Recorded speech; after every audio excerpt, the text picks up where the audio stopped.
Rhetoric coming from Disney, ABC News. And the view was very dark and very dangerous during Friday's pre-recorded episode. Staunchly racist. Sonny Hostin lashed out Democrats and accused them of not meeting the moment to oppose the existential crisis that was President Trump. In an apparent call to violence, she demanded that they learn from older generations and be willing to fight and die for their rights. Hostin's wrath was triggered by the 10 Democrats who joined with Republicans and the bipartisan center of Texas. Representative Al Green, for his disruption of Trump's address to Congress. Passing along the list of their names to moderator Joy Behar, Hostin demanded that their names be read because they do want to know how to fight and be part of an opposition party. She started shouting about how Green gave them the example and that Democrats are not meeting the moment. She went on to shout without evidence that it was clear Trump was going to kill people. She wanted Democrats to be like older generations who knew what they had to do and were willing to fight. It is very clear that Medicaid is on the table. It is very clear that Social Security is on the table. It is very clear that people will die. The baby boomers, the civil rights generation, they knew what they had to do. They were willing to fight and die for their rights.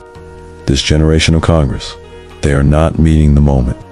This is an existential crisis. It sounded very much like a call to violence from the Disney and ABC News call. They should be ashamed of themselves. They should have all walked out with him. Hostin continued to decry those Democrats who valued decorum in the House chamber. Behar was shocked to read some of the names on the list Hostin gave her. Jim Himes. Tim Himes sick. I would never have thought that. Jared Moskowitz. What? And Tom Swatsy, he's a New York guy, by the way. Respectfully, though, there are a lot of people who saw the outburst differently, including Democrats. Noted faux conservative Alyssa Farah Griffin, as she started to mock Democrats for their ridiculous antics. During Trump's address, Hostin rudely interrupted to get back on talking about Green Farah Griffin, which was, if you're going to protest and be an opposition party, do it with intentionality and make sure it works. Holding up signs is protesting. Are they being advised by people who use, like Windows 98? It's the most outdated, inconsistent. Hostin, we're talking about Green Hostin, also refused to acknowledge that Trump had a mandate from voters. Farah Griffin. To his point, I get his point on Medicaid. But this mandate point, if Democrats are going to keep arguing, we only lost by X million of votes. That is not the winning message that you guys think that it is. Hostin, he doesn't have a mandate. Farah Griffin, how many votes do you need to require to have a mandate? As overt as Hostin's incendiary rhetoric was here, it wasn't the first time. It was flashed on the show. Back in July, after Trump was literally shot in the head, she defended the continued use of inciting rhetoric against Trump. In December, she made excuses for assassinating healthcare executives. When will Sonny Hostin's dangerous rhetoric be too much for ABC and Disney? When it's too late. But it didn't unite them all because 10 Democrats voted to censure Green. Do you want a list of the 10? Do you want to hear their names? Yes, I do. Why go after them too? Go after the Because Republicans. they don't know how to fight and be part of an opposition party. Representative Green gave them the example. The Democrats are not meeting the moment. It is very clear that Medicaid is on the table. It is very clear that Social Security is on the table. It is very clear that people will die.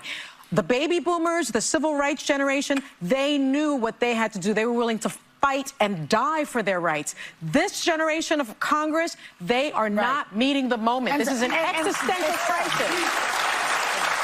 And also, I might point out, some of them are from the most liberal states like New York, Hawaii, California. They should be ashamed of themselves. Okay, they should have all walked out with him. And three are from districts. Here's a question. Where was all this talk about decorum from Republicans when Marjorie Taylor Greene was screaming at Biden? Okay. All right, now, you want to hear where they are? I'm going to read them. Amy Berra, Ed Case, Jim Costa, Lauren Gillen, Jim Himes, I would never have thought that. Chrissy Houlihan, Marcy Kaptur, Jared Moskowitz, what? Yeah.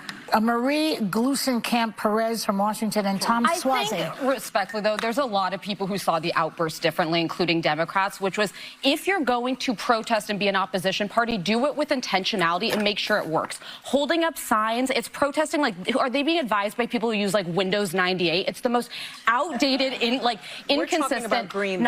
But to his point, I get his point on Medicaid, but this mandate point, if Democrats are going to keep arguing, we only lost by X million of votes, that is not the winning message you guys think that it is. He doesn't have a mandate.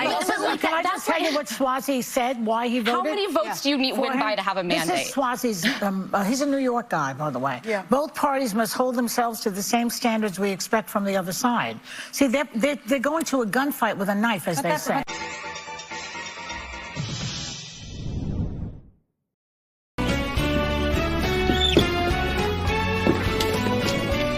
You're fired. And in case your ears are fucked, get the fuck out!